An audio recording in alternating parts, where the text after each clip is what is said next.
오늘 하나님께서 우리에게 주신 말씀을 보도록 하겠습니다. 여호수아 3장 1절에서 17절까지의 말씀입니다.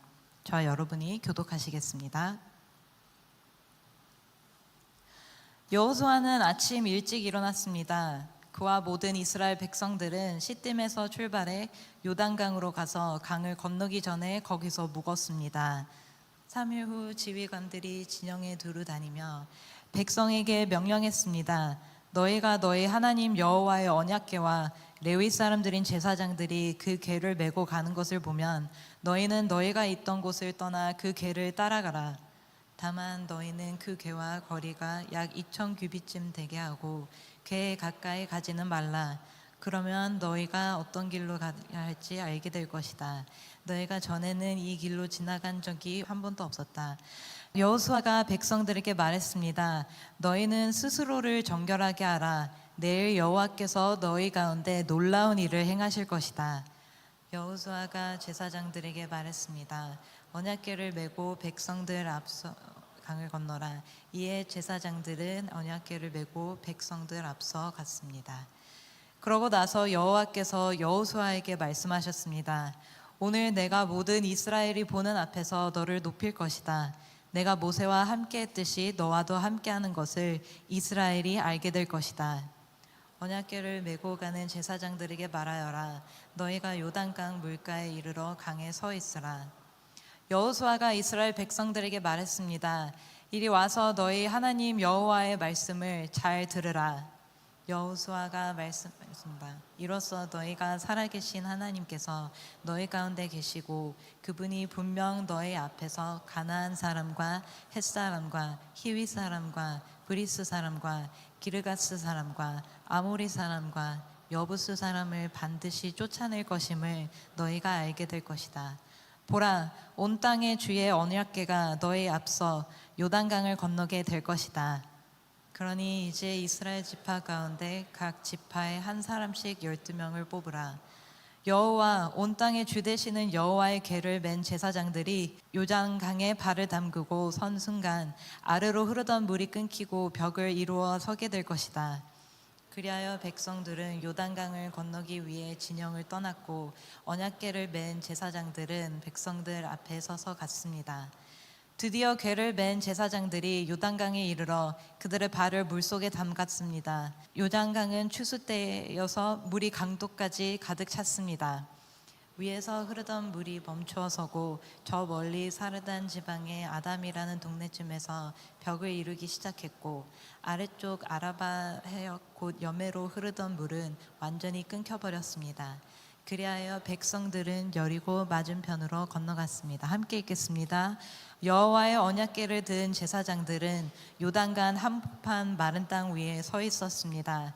그 사이에 모든 이스라엘 백성들은 마른 땅을 건너가 마침내 온 백성이 요단강 건너기를 다 마쳤습니다. 아멘. 오늘 여러분들과 함께 나눌 말씀은 여호수아 3장 1절에서 17절까지의 말씀입니다. 제가 제목을 또 건너야 한다고 라고 이제 지었는데요. 하나님께서 우리 인생 가운데 계속해서 무언가를 도전하게 하실 때가 있습니다. 이미 극복했다고 생각이 되어지고 다시는 경험하고 싶지 않은 그런 인생의 순간들을 우리가 지나오게 될 때가 있는데 하나님께서는 또다시 우리에게 그런 고난의 자리, 기억하고 싶지 않은 자리, 다시 돌아가고 싶지 않는 그런 자리로 세우실 때가 있다는 것입니다. 그럴 때 우리는 어떤 마음을 가지고 그런 고난과 어려움들을 통과해야 할 것인가, 그러한 말씀들을 오늘 좀 나누기를 원합니다. 제가 얼마 전에 한 정신과 의사가 쓴 이 책에서 디지털 치매라는 표현을 보게 됐습니다. 죄송합니다. 물 좀 마시고 하겠습니다. 제가 지난주에 설교는 안 했지만 다른 예배 설교 때 그 라합이 북치고 장구치는 이야기를 했는데 오늘 제가 북치고 장구치느라 목이 지금 좋지가 않아서 감안을 하시고 좀 들어주시면 좋을 것 같습니다. 이 디지털 치매라는 이야기를 들어보신 적 있으세요? 이것은 이 스마트폰이 우리의 기억력을 대신하게 되면서 우리는 점점 더 중요한 것들을 잊어버리는 이 시대를 살아가고 있다는 것입니다. 그러니까 전화번호 하나 외우지 못하는 것이 이제는 뭐 너무 당연하게 됐죠. 그리고 가족들의 경조사나 이런 어떤 반드시 기억해야 할 기념일들도 우리가 이 캘린더라는 이 작은 이 스마트폰 안에 집어넣고 저장을 해놓기 때문에 굳이 내 머릿속으로 그것을 기억하지 않아도 되는, 그러니까 기억하지 못하는 시대를 우리가 살아가고 있다는 것입니다. 근데 여러분, 우리가 만약 이런 기본적인 것들에 대한 망각뿐만이 아니라 정말로 내가 중요해서 반드시 내 기억 속에 붙들고 있어야 할 그 기억마저 우리가 기억하지 못하게 된다면 어떻게 될까요? 만약 내가 누구인지, 내가 어떠한 삶을 살아왔는지 전혀 알 수가 없다면, 그리고 하나님께서 나에게 기대하시는 인생이 어떠한 길인지 내가 알 수 없다면, 혹은 사랑하는 사람이 내 눈앞에 있음에도 불구하고 그 사람이 누군지 내가 인식할 수 없다면, 그것은 단순한 이 불편함을 넘어서 정말로 이 절망과 이 저주와 같은 인생이다라고도 우리가 이야기할 수 있을 것입니다. 여러분, 신앙도 마찬가지이겠죠. 신앙의 자리에서 이 기억하지 못한다는 것은 이 치명적인 영적인 이 질병과도 같은 것입니다. 하나님이 어떠한 분이신지, 내 삶에 어떠한 은혜를 베푸셨는지, 우리는 방향을 잃고 존재의 목적도 잃어버린 채 이 하나님을 떠나가는 삶을 살아가게 될 것입니다. 이 윤동주 시인의 이 서시를 보면 그가 뭐라고 고백을 하냐면, 죽는 날까지 하늘을 우러러 한 점 부끄러움이 없기를. 이 구절은 자신의 삶이 기억될 만한 정직한 인생으로 남기를 바라는 그런 간절함이 담겨져 있는 것이죠. 그러니까 시인은 세월이 지나도 부끄럽지 않는 삶으로, 정결하고 거룩한 인생으로, 사람들에게 기억될 만한 인생으로 남기를 원했다는 것이죠. 이처럼 기억되고자 하는 이 시인의 마음은 어쩌면 모든 인간들의 이 내면 가운데 있는 본능과도 같을 것입니다. 그런데 중요한 것은 하나님의 사람은 세상에 나를 기억해 주는 것이 아니라, 그래서 그 기억을 세상 가운데 머물게 하는 노력을 위해서 우리의 인생을 투자하는 것이 아니라 내가 하나님을 기억하는 인생이 되어야 한다는 것입니다. 나의 이름을 세상 가운데 남기는 것, 세상에 기억할 만한 이름으로 그렇게 명예롭게 살다 가기를 위해서 힘쓰는 인생이 아니라, 세상은 나를 알아주지 못해도 나는 하나님을 기억할 수 있는, 그래서 하나님께서 나를 기억하시는 인생을 살아가야 한다는 것입니다. 마치 시편 23편의 다윗의 고백과 같이, 이 다윗의 말년, 자신의 인생의 끝자락에서 그가 고백한 것 아니겠습니까? 자신의 모든 지나온 삶을 회고하면서 자신의 업적을 드러낸 것이 아니라, 내가 이만큼 완벽한 인생을 살았다, 이토록 놀라운 커리어를 쌓았다, 그것을 자랑하듯이 시편 23편을 기록한 것이 아니라, 자신의 인생을 어떻게 하나님께서 이끌어 오셨는가, 하나님을 기억하는 문장들로 수놓고 있다는 것입니다. 여호와께서 나의 평생의 목자가 되어주시니 내가 부족한 것이 하나도 없었습니다. 지금 이스라엘의 민족에게 있어서 그들이 기억해야 할 하나님은 어떠한 하나님이셨을까요? 지금 요단강을 건너는 이 절체절명의 위기 속에서 그들이 기억해야 할 하나님은 어떤 하나님인가? 바로 홍해를 가르시고 이스라엘 백성을 이집트의 바로 왕의 손에서 건져내신 그 구원의 하나님을 기억해야 한다는 것이죠. 여러분, 이 구원의 사건이 얼마나 위대롭고 위대하고 경이로운 사건이었는지 출애굽기 15장은 온통 이 미리암의 노래, 하나님께서 우리에게 이런 놀라운 기적을 행하셨다는 그 시로 수놓고 있지 않습니까?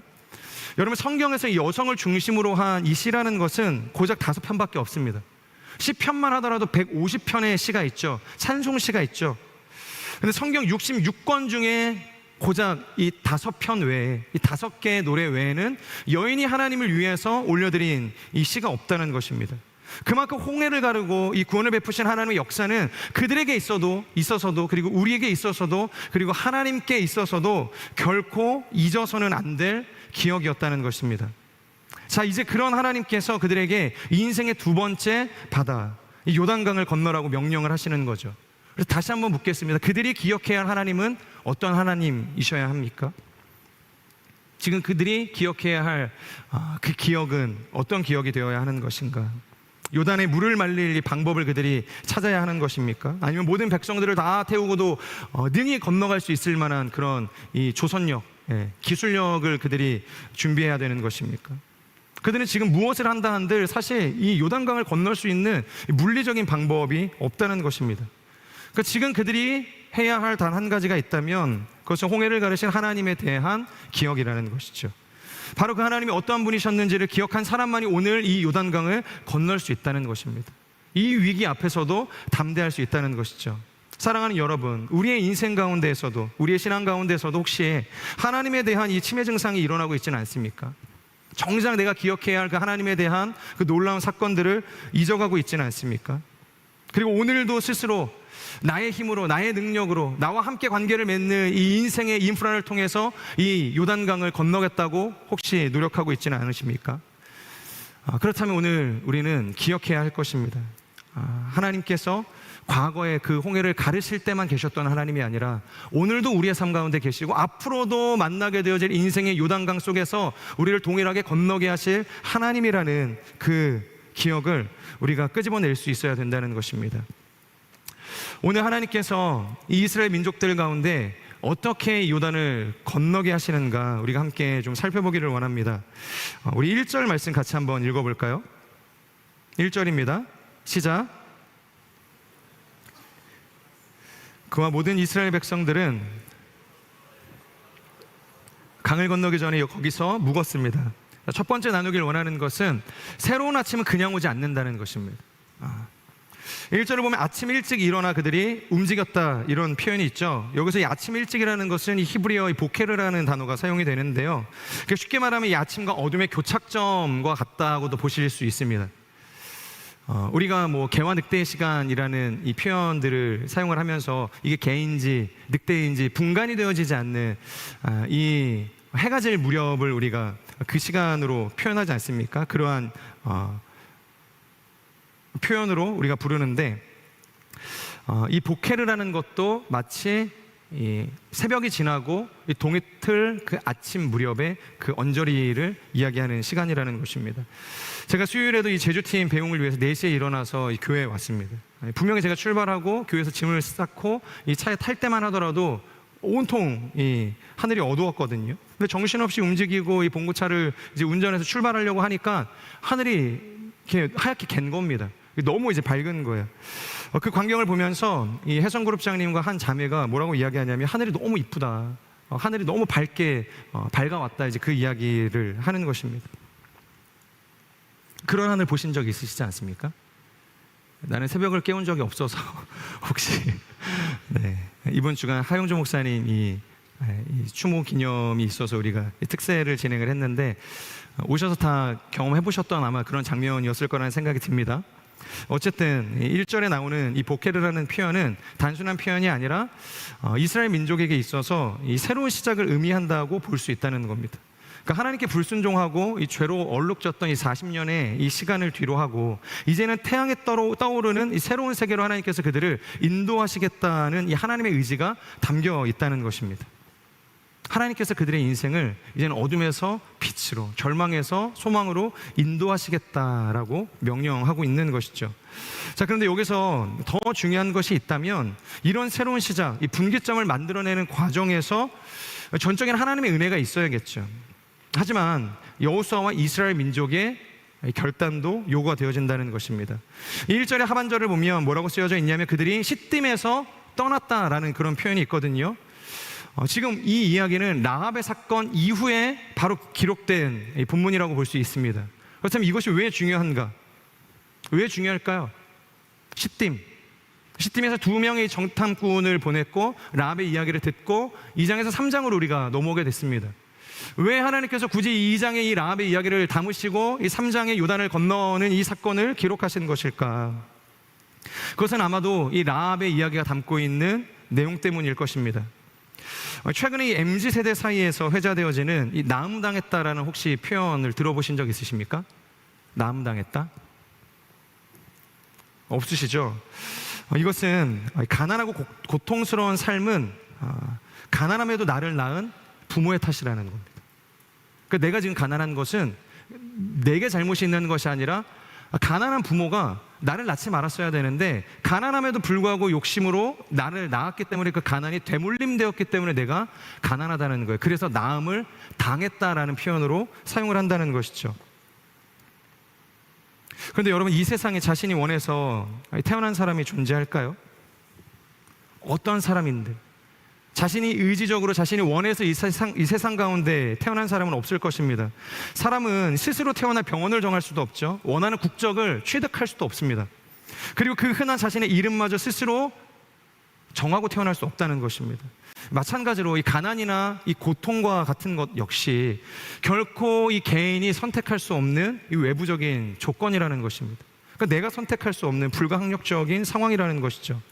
여러분, 만약 사람이 이 숲속의 돌멩이나 이 하천의 오물이나 이 하수구의 바퀴벌레 같은 존재로 태어났다고 한다면 어땠을까요? 그때도 나의 인생은 나음당했다고 이야기하면서 자신의 삶을 비관하고 부모를 저주하는 그런 삶을 살겠습니까? 여러분, 우리의 삶은 결코 이 부모의 선택만으로 결정되는 것이 아니죠.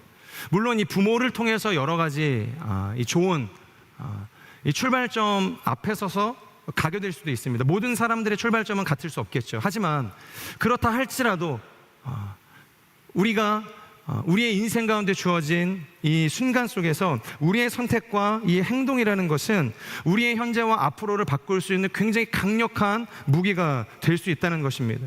그러니까 그런 맥락에서 이 2장 지난주에 본문을 보면 라합이 그랬다는 것입니다. 그러니까 이 정탐꾼을 돕겠다는 그의 결단과 이 의지라는 것은 자칫하면 자신의 민족에게도 버림을 받을 수 있는 상황이었고, 그리고 이 두 명의 정탐꾼에게도 사실 의심을 살 수 있을 만한 행위 아니었겠습니까? 이 두 사람은 한 번도 이 여리고라는 곳에 가본 적이 없었고, 그리고 이 여인을 만나본 적도 없었고, 이 여인의 집에 머무른 적도 없었다는 것입니다. 그러니까 생면부지의 사람을 만났는데 그 사람이 이런 일들이 있으니 내가 당신을 숨겨주겠다, 나중에 당신이 그곳에 가게 됐을 때 우리의 가정을 기억해달라고 이야기를 한다 한들 그것을 믿을 수 있는 상황이 아니었다는 것입니다. 게다가 이 라합이라는 여인이 가지고 있었던 직업이 뭐였죠? 정상적인 이 직업이었습니까? 몸을 파는 창기 아니었습니까? 그러니까 사회적으로 신뢰하기 쉽지 않은 그런 직업을 가지고 있는 여성이었기 때문에 그녀의 이런 어떤 커밍아웃, 내가 당신들을 돕겠다고 이야기하는 이 이야기라는 것이 결코 이 좋은 방법은 아닐 수 있었다는 것입니다. 그러니까 생명을 건 도박일 수 있다는 것이에요. 그런데 문제는 그 결과를 우리가 알죠. 그가 그 생명을 건 도박을 통해서 그들을 구해주고 그들을 피신시켰던 이 상황을 통해서 그와 그 가정이 구원을 받게 됩니다. 그런데 그것만으로 끝나는 것이 아니라 라합의 아들은 우리가 잘 아는 누구죠? 보아스 아닙니까? 보아스는 갈 곳 없는 이 룻을 품에 안고서 가정을 이루어줬던 굉장히 중요한 이 성경의 인물 아닙니까? 그리고 그 둘 사이에서 자녀가 이어지게 되고 5대가 지나게 된 다음에 누가 태어납니까? 다윗이 오게 되죠. 그리고 다윗을 통해서 예수 그리스도가 이 땅에 오시게 되었다는 것입니다. 그러니까 비록 이방 여인으로 비루한 인생으로 어찌 보면 나음당한 그녀의 인생이었지만 이 믿음을 통한 단 한 번의 선택에 의해서 그녀의 인생은 완전히 새로워질 수 있었다는 것입니다. 그리고 그녀뿐만이 아니라 그녀의 가정도 새로워질 수 있었다는 것이죠. 그리고 온 인류를 향한 구원의 은혜마저 그녀의 선택을 통해서 흘러가게 되었다는 것입니다. 여러분, 바로 이것입니다. 지금 이스라엘 민족 가운데도 이러한 라합과 같은 믿음이 요구되어진다는 것을 성경은 이야기하고 싶다는 거예요. 그래서 오늘의 본문 이 3장 13절을 보면 뭐라고 표현하고 있냐면, 제사장들이 요단 강에 발을 담그고 선 순간, 우리 같이 한번 13절을 읽어볼까요? 시작.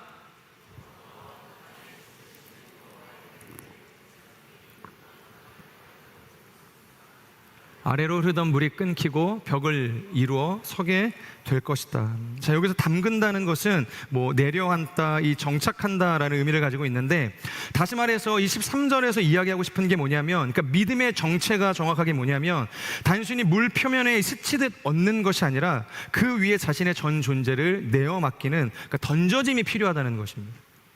요단강에 발을 이렇게 살짝 대는 이걸 하나님께서 지금 원하시는 게 아니라는 거예요.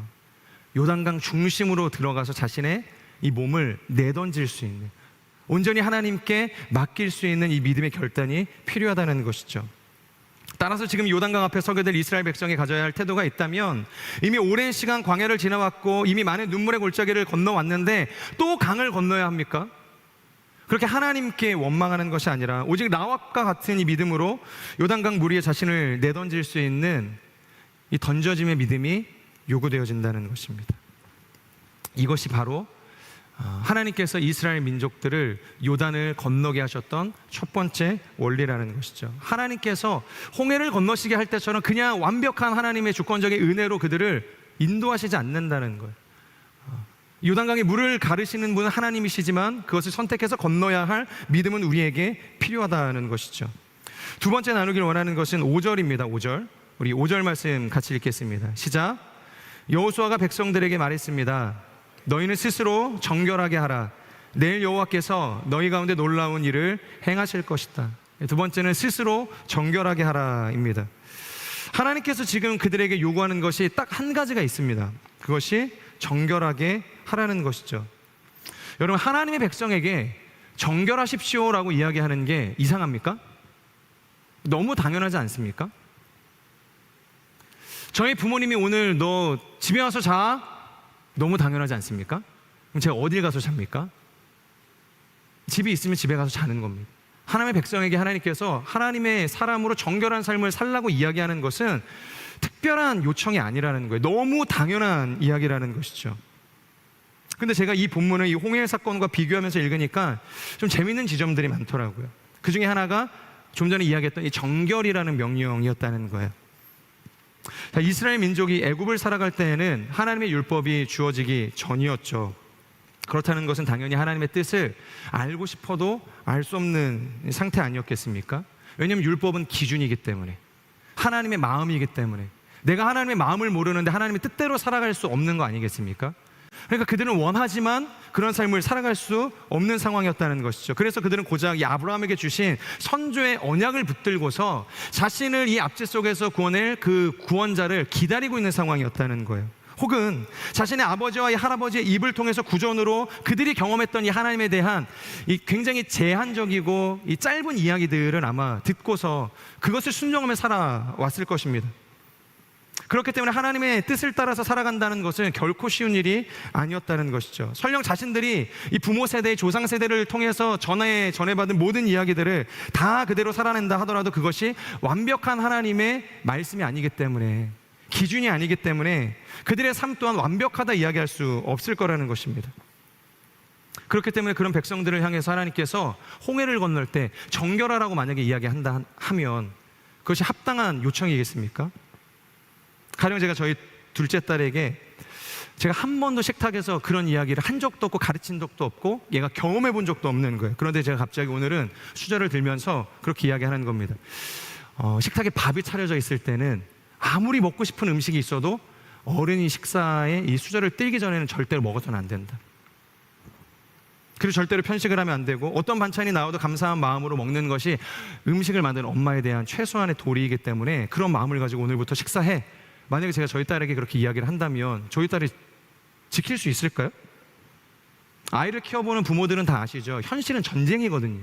그냥 이 아이가 차려준 음식을 그냥 다 먹는 것만으로도 굉장히 감지덕지한 일이라는 거예요. 이 음식에 대한 감사함, 편식 이런 건 사실 기대할 수도 없다는 것입니다. 그러니까 이스라엘 민족도 다르지 않다는 거예요. 하나님이 율법을 주신 적이 없는데 그들에게 무슨 정결을 요구하고 깨끗한 삶을 살아야 한다 하나님께서 말씀하실 수 있겠냐는 거예요. 이 로마서의 표현을 빌리자면 율법은 죄를 깨닫게 하는 유일한 수단이라고 이야기를 합니다. 이것을 뒤집어 이야기하면 율법이 있어야 곧 정결하고 거룩한 삶을 살아낼 수 있다는 것이죠.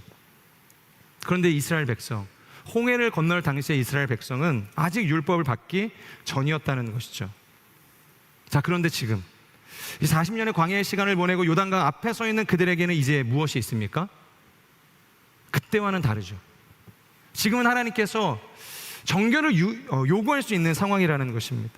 이 시내산 정상에서 이 모세가 받아온 10계명의 두 돌판이 있기 때문에, 그리고 이 신명기를 통해서 하나님께서 끊임없이 이 모압 평지에서 강론하시고 말씀하셔서 하나님의 뜻을 보여주셨던 율법이 있기 때문에 이제는 그들이 과거와는 다른 정결한 삶을 살아갈 수 있다는 것입니다.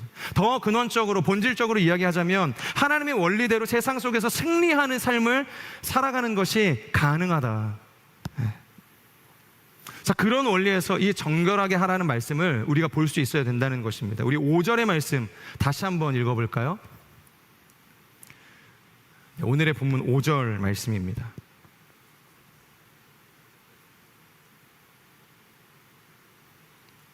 네, 읽겠습니다. 시작. 여호수아가 백성들에게 말했습니다. 너희는 스스로 정결하게 하라. 내일 여호와께서 너희 가운데 놀라운 일을 행할 것이다. 하나님께서 지금 그들에게 정결하라고 요청을 하십니다. 그리고 뭐라고 이야기하냐면 그러면 내가 일할 것이다. 내일 놀라운 일을 행할 것이다. 그런데 여러분, 이것이 사실 말은 쉬울 수 있지만 굉장히 무리한 요구, 어려운 요구라는 생각이 듭니다. 지금 눈앞에 요단강이 있죠? 한눈에 봐도 건너는 것이 결코 쉬워 보이지 않습니다. 저도 이스라엘을 갔을 때 요단강에서 세례를 줬던 기억이 있어서 그때 제가 요단강을 봤을 때 되게 충격이었거든요. 무슨 도랑 같아요. 이거 제가 이렇게 걸어서도 막 옆에 그 요르단 갈 수 있겠는데 바로 이 요르단 국경이 옆에 있거든요. 그래서 요르단에서 건너오는 사람이 있고 이스라엘에서 건너서 이 요단강을 같이 공유하고 있는 거예요. 그러니까 이거 잘만 하면은 이 건너갈 수 있겠는데 그만큼 굉장히 폭도 짧고 좁고 이 깊이도 낮았기 때문에 굉장히 만만한 지역이었다는 거예요. 그런데 당시에 이스라엘 민족들이 요단을 건널 때는 이 홍수기였기 때문에 이 홍수기가 되면은 요단강은 너비가 이 1km까지 불어나게 됩니다. 그리고 깊이가 3m에서 5m까지 높아지게 된다는 것이죠. 게다가 강의 유속은 매우 빠르고 위험한 수준으로까지 올라오게 된다는 것입니다. 게다가 그들에게는 지금 장정만 있는 게 아니죠. 마치 그 여리고를 정탐할 때 보냈던 12지파의 이 장정들을 뽑으라고 이야기했던 그런 막 늠름한 사람들을 모아놓고 지금 도활을 시키는 게 아니라는 상황이라는 거죠.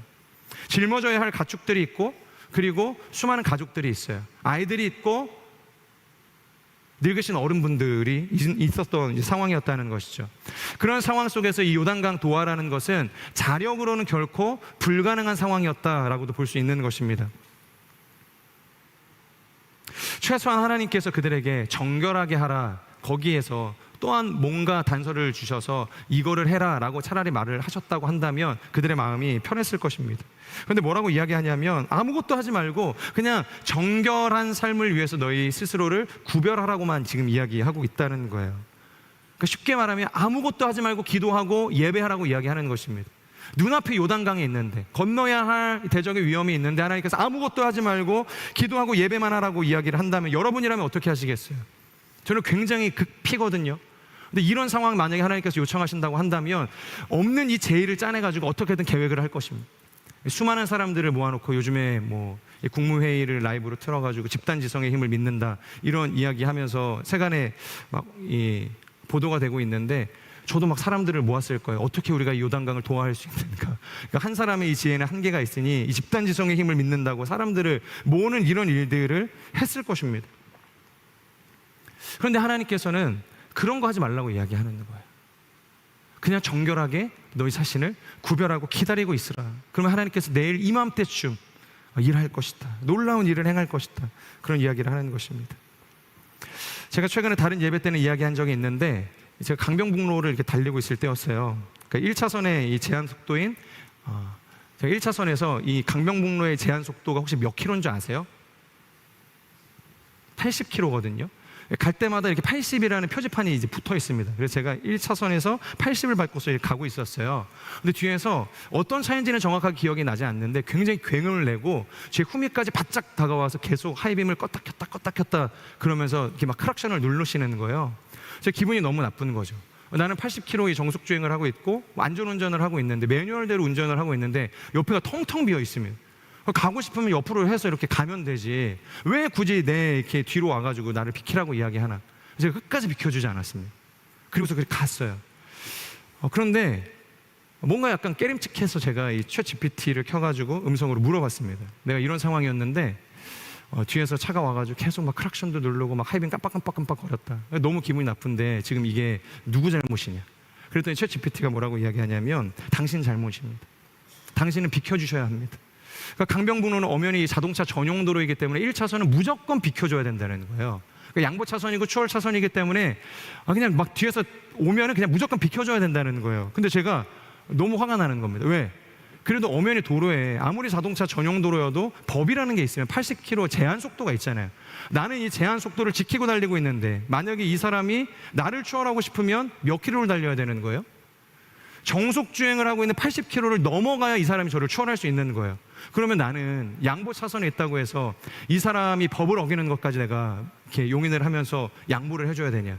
그러니까 내가 양보를 해주면 이 사람은 법을 어기는 거 아니냐? 그랬더니 챗 GPT가 뭐라고 이야기하는 줄 아십니까? 비켜줘야 합니다. 당신은 경찰관이 아닙니다. 놀랍지 않습니까? 저는 경찰관이 아니라는 거예요. 그냥 당신은 양보해야 할 양보자라는 겁니다. 그러니까 1차선은 무조건 양보 차선이기 때문에 뒤에서 누가 이렇게 따라와가지고 비켜달라고 이야기하면 당신이 해야 할 유일한 역할은 비켜주는 거랍니다. 그리고 그 사람의 이 위법에 대한 유무를 판단하는 것은 당신이 하는 게 아니라 경찰관이 하면 된다는 거예요. 그러니까 경찰관의 일이 있는 거고 당신의 일이 있다고 이야기를 하는 것입니다. 바로 이겁니다. 하나님께서 하실 일이라는 거예요. 제가 아까 정결이 뭐라고 했죠? 율법을 통해서 하나님의 원리대로 살아가는 것, 그것이 정결이거든요. 하나님의 방식으로 이 세상 가운데 승리하는 삶, 그것이 정결한 자에게 하나님께서 요구하는 삶이라는 것이죠. 창세기를 보면 하나님께서 아브라함을 부르셨을 때 그에게 복의 근원이 될 거라고 이야기하시거든요. 그리고 축복과 동시에 또 뭐라고 이야기하시냐면 내가 너를 통해서 큰 민족이 되게 할 것이다. 큰 민족을 만들 거라고 이야기하세요. 근데 여기서 큰 민족은 뭘까요? 뭐가 큰 민족일까요? 앞에 막 자손에 대한 이야기를 했으니까 나중에 말하는 이 큰 민족은 이 사람들이 막 불어나가지고 이 수적으로 우월한 이 민족을 이야기하는 건가? 뭔가 이 강력한 군사력을 가지고 있는 미국과 같은 그런 나라를 이야기하는 것인가? 그 이야기가 아니라 하나님께서 이야기하는 큰 민족이라는 것은 비록 너희는 작지만 크신 하나님을 의지할 때 하나님께서 내가 너희를 들어 사용할 것이다 라는 이야기를 하는 겁니다. 그게 큰 민족의 개념이라는 거예요. 내가 큰 게 아니라 크신 하나님을 신뢰하고 동행하며 살아가며 우리가 큰 민족으로서 세상 가운데 빛을 발하는 인생, 그것이 큰 민족의 개념이라는 거예요. 우리가 에스겔을 최근에 묵상하고 있는데 에스겔의 가장 중요한 슬로건이 뭐냐면 너희가 여호와인 줄 알게 될 것이다. 이 바벨론에 있는 사람들이 내가 여호와인 줄 알게 될 것이다. 그게 이 큰 민족의 개념이라는 것입니다. 포로로 잡혀져 있지만 종의 신분에 불과한 이 사람들이지만 그들이 하나님께 돌이켜서 회개하고 기도하면 하나님께서 이 사람들을 들어서 세우시겠다는 거예요. 그러면 그걸 보고서 내가 여호와인 줄 너희가 알게 될 것이다. 지금 하나님이 이스라엘 민족에게 억지를 부리시는 게 아니라 맞는 이야기하고 계시는 거예요. 너희는 정결하게 스스로를 준비하고 있어라. 그럼 어떻게 하시겠다? 내가 내 일을 하겠다. 너희는 너희 일을 해라. 독일의 이 위대한 음악가 이 바우가 있습니다. 그는 연주를 시작하기 전에 언제나 이 악보 맨 위에 그렇게 적었대요. 솔리데오 글로리아. 이것은 오직 하나님께 영광을 이라는 것이죠. 그리고 곡을 마친 후에는 맨 마지막에 이렇게 적었다고 합니다. JJ. 이게 제스유바라는 의미라고 합니다. 예수님, 나를 도와주십시오. 그러니까 바흐는 알았던 거죠. 그러니까 세상은 자신을 위대한 연주가로, 작곡가로 칭송하고 찬양을 하지만 자신이 하나님의 영광을 나타낼 수 있는 유일한 힘은 어디에 있는가? 비결은 어디에 있는가? 바로 자신을 도우시는 예수님께 있다는 것을 그가 알고 있었던 거예요. 그래서 날마다 그분의 도움을 구하는 것으로 마치 이 경건한 예배를 드리는 마음처럼 하나님 앞에 자신의 연주의 시작과 끝을 올려드렸다는 것입니다. 여러분, 오늘의 본문도 보면 이 언약궤를 맨 제사장들이 가장 선두에 서서 요단강을 도화하거든요. 언약궤를 맨 제사장들이 발을 떼서 요단강을 도화하면은 그 뒤로 이스라엘 민족들이 따라가는 겁니다. 아무 생각 없이 읽어 내려가면 그냥 언약궤가 가니까 당연히 따라가는 거지, 그렇게 생각할 수 있거든요. 그런데요, 그렇게 읽으시면 안 되는 본문입니다. 언약궤는 뭐냐? 그것은 하나님을 상징하는 성물이죠. 그 언약궤 안에는 3개의 도구가 들어 있습니다. 우리가 잘 아는 것처럼 아론의 쌍난지팡이가 있죠. 그리고 만나를 담았던 항아리가 있었죠. 그리고 모세의 십계명 2 돌판이 들어 있습니다. 그런데 여러분, 왜 그 3개를 이 하나님의 언약궤 안에다 집어넣은 것일까요? 왜? 다른 것들도 많을 텐데 굳이 왜 이 3개만 그 언약궤 안에다 넣었을까요? 혹시 이스라엘 민족 가운데, 역사 가운데 가장 중요했던 이 가치 있는 도구였기 때문에 하나님께서 그것을 추려가지고 그곳에 넣어라, 그렇게 이야기하시는 걸까요? 사실 이 3개의 도구는요, 뭔가 영광스럽고 가치 있는 도구라기보다는 치욕과 이 불순종의 상징에도 가까웠습니다. 아론의 쌍난지팡이는 하나님께서 세우신 이 아론이라는 리더십을 사람들이 대적했죠. 이게 무슨 리더십입니까? 모세를 무시했죠. 그랬더니 하나님께서 밑동에 잘렸던 죽어있는 이 나무에 싹이 나게 하는 것을 통해서 누가 하나님께서 선택하신 하나님의 리더십인지를 보여주시죠. 그때 아론의 지팡이에 싹이 나면서 하나님의 리더십에게 대적했던 모든 사람들에게 하나님의 콜링의 정당성을 보여주십니다. 그리고 이 만나를 담았던 항아리는 뭡니까? 일단 만나라는 것 자체가 하나님 앞에 불평 아닙니까? 배가 너무 고픈 거예요. 광야길을 걸어가고 있는데 애굽에 있을 때는 그래도 우리가 굶주리지는 않았지. 근데 왜 여기까지 보내셔가지고 우리를 굶주리게 만드시는가? 배고프게 만드시는가? 하나님 이게 뭡니까? 우리가 다 죽게 생겼습니까? 그때 하나님께서 하늘에서 내려주신 것이 만나라는 거예요. 사실 하나님은 사람이 떡으로 사는 존재가 아니라는 것을 그들에게 훈련시키길 원했는데 사람들은 하나님께 떡을 구했어요. 그 만나를 담은 것이 바로 이 만나의 항아리였다는 것이죠. 그리고 십계명의 두 돌판은 어땠습니까? 이것은 뭐 문제가 없을까요? 이건 정말로 최악 중에 최악이었죠. 이것은 일단 두 번째 돌판이라는 것을 우리가 압니다. 왜냐하면 이 첫 번째 이 모세의 돌판은 모세가 그것을 이 시내산 정상에서 받아서 내려왔을 때 완전히 깨 부셔버렸죠. 왜냐하면 밑에서 그들이 음란한 짓을 행하고 있었기 때문에. 아론을 필두로 금송아지를 만들어서 그곳을 향해서 우상 숭배를 하고 있었던 그 장면을 보고서 모세가 진노해서 그것을 부셔버리는 일이 있었다는 거예요. 그러니까 그 우상 숭배가 없었다고 한다면 그들이 간절한 마음으로 정결한 마음으로 이 십계명을 기다리고 있었다고 한다면 그 첫 번째 돌판은 깨어지지 않았을 거라는 거예요. 그렇다고 한다면 이 두 번째 돌판도 필요가 없었을 거라는 거죠. 그러니까 결국 이 언약궤 안에 있는 모든 것들은 가치를 따져서 바라봤을 때 하루속히 폐기해야 할 이스라엘 민족들의 수치에 가깝다라고도 볼 수 있는 거예요. 근데 왜 그것을 하나님의 임재의 상징물인 이 법궤 안에 집어넣은 것인가? 놀라운 게 뭐냐면 이 세 개의 물건을 담고 있던 이 언약궤를 덮고 있는 그 덮개가 뭘까요? 그것은 우리가 언약궤의 덮개라고 이야기하는 시은좌입니다. 시은좌라는 것은 하나님의 은혜가 머무는 곳이라는 뜻이에요. 단순한 장식이 아니라 하나님과 인간 사이의 완벽한 중보와 속죄가 이루어진 자리, 그러니까 하나님의 은혜가 덮여지는 자리라는 것입니다. 그러니까 언약궤 안에 들어가 있는 것은 인간의 죄에 대한 참상이죠. 이스라엘 민족들이 가지고 있었던 수치의 역사였다는 거예요. 근데 하나님께서는 그 모든 과거를 덮어주시는 겁니다. 하나님의 은혜로 덮어주신다는 거예요. 바로 이겁니다. 그러니까 하나님께서 우리를 도우셔야 우리가 살게 된다는 이야기를 하고 있는 거예요. 그러니까 하나님의 은혜가 우리 가운데 머물 때 우리의 인생을 가로막고 있는 이 요단강을 건널 수 있게 되어진다는 것을 오늘 본문은 이야기하고 있는 것입니다. 우리의 힘으로는 불가능하겠죠. 우리의 노력으로는 아무런 소망이 없다는 거예요. 요단강 앞에서 우리에게 필요한 것은 주 예수여, 우리를 도와주십시오. 그러니까 이 고백뿐이라는 거죠. 따라서 이 강은 내가 건너는 것이 아니라 지금처럼과 같이 주님이 나와 함께 하실 때, 나로 하여금 건너게 하실 때 건널 수 있는 강이라는 것입니다. 저는 우리의 삶이 요단을 마르게 하시고 우리보다 앞서 행하시며 우리 또한 그 요단을 건너게 하신 그 하나님의 은혜를 따라 사는 인생이 되어지기를 주님의 이름으로 축복합니다. 내 힘과 내 능력을 의지하는 것이 아니라 언제나처럼 나의 삶을 인도하셨던 그 구속의 하나님, 구원의 하나님, 은혜의 하나님을 기억하는 인생을 통해서 지금 내 눈앞에 펼쳐져 있는 이 요단의 강을 건널 수 있는 저와 여러분의 삶이 되기를 축복합니다. 우리 같이 함께 이 말씀을 기억하면서 기도하겠습니다. 신실하신 하나님, 우리의 인생 가운데에도 지금 이스라엘 민족들과 같은 물리적으로 내가 도저히 건너갈 수 없는 요단강이 존재하고 있습니다. 아무리 노력하지만, 아무리 내가 간절히 부르짖지만 나의 힘과 능력을 가지고서는 결코 건널 수 없는 하나의 절망의 요단강이 있습니다. 하지만 하나님, 오늘의 본문의 말씀을 통해서 우리에게 무엇을 명령하십니까? 하나님을 기억하라 말씀하십니다. 그리고 우리를 정결함으로 구별하라고 말씀하십니다. 그러면 하나님께서 일하시겠다고 말씀하십니다. 요단을 마르게 하시고 우리를 건너가게 하시겠다 말씀하십니다.